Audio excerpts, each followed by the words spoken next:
As reports from British tabloids such as the Daily Beast and In Touch indicate, preparations at the British royal court are underway concerning the health of King Charles III and a potential transition of power.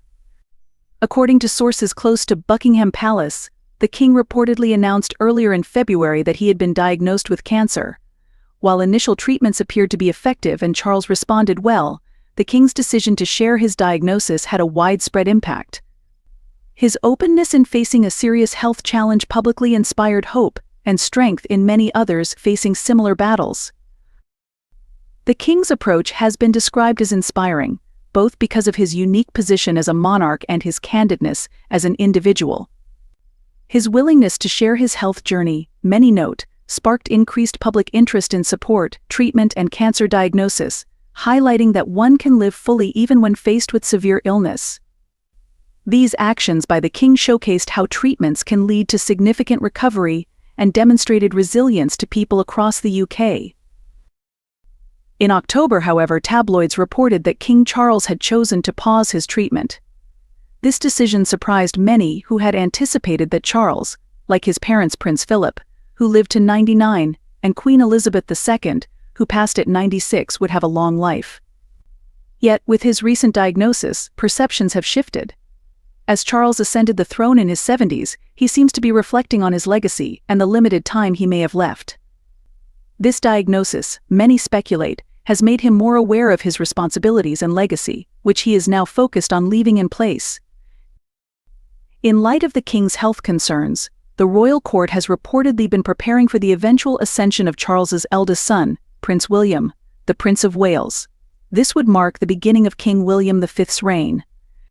William's longtime relationship with the public and his prior responsibilities as the Duke of Cambridge, which included representing the monarchy in meetings with world leaders and royal tours, position him to be a well-prepared successor. In recent months, William has taken on more significant duties, and it's said that the responsibilities of the head of state are gradually moving his way. Furthermore, the British government revisited a protocol in April 2024, codenamed Operation Menai Bridge, which outlines the course of action following Charles III's passing. This operation includes official announcements, arrangements for a national period of mourning, and the planning of a state funeral. Preparations for this plan reportedly began soon after Queen Elizabeth II's passing in 2022, underscoring the diligence of the monarchy and the government in securing a seamless transition. Recent royal news also touches on Prince William's appointment of Ian Patrick, a seasoned diplomat, as his personal secretary. Patrick, who spent 8 years in the Foreign Office, is considered instrumental in helping William navigate his increasing state responsibilities. However, alongside William's newfound responsibilities is a heavy personal concern. His wife Catherine, the Princess of Wales, was recently diagnosed with cancer and has undergone surgery, followed by chemotherapy. She bravely announced in September that she had completed her chemotherapy treatments, a journey that she described as both overwhelming and transformative for their family. In March, Catherine first shared the news of her diagnosis in a heartfelt video, revealing a vulnerable side rarely seen. In those initial moments, she appeared strong, yet her voice wavered. Now, months later, she appears in higher spirits, surrounded by her family, her children George, Charlotte, and Louis, and, of course, William. Catherine speaks of finding solace in nature, spending time outdoors with her family, which has brought her a renewed sense of hope and optimism as she embarks on the next stages of her recovery. Meanwhile, there remains tension regarding Prince Harry's position within the family. He had hoped for a possible reconciliation with his father, believing that Charles's reign might bring a sense of unity. Yet, sources indicate that while Charles may have entertained the idea of reuniting with Harry and his wife, Meghan, Prince William remains firmly opposed.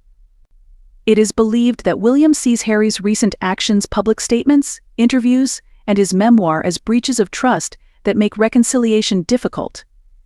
One aspect of contention was Harry's use of the nickname Lilibet for his daughter, which had been an intimate term for the late Queen Elizabeth.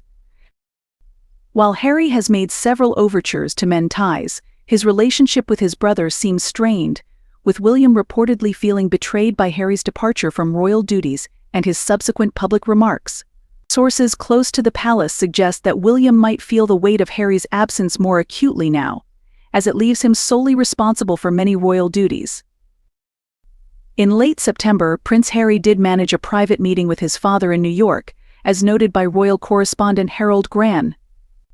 This meeting underscored Harry's respect and admiration for Charles, although some within the royal circle remain wary of rekindling this bond, given the stresses surrounding Charles's health.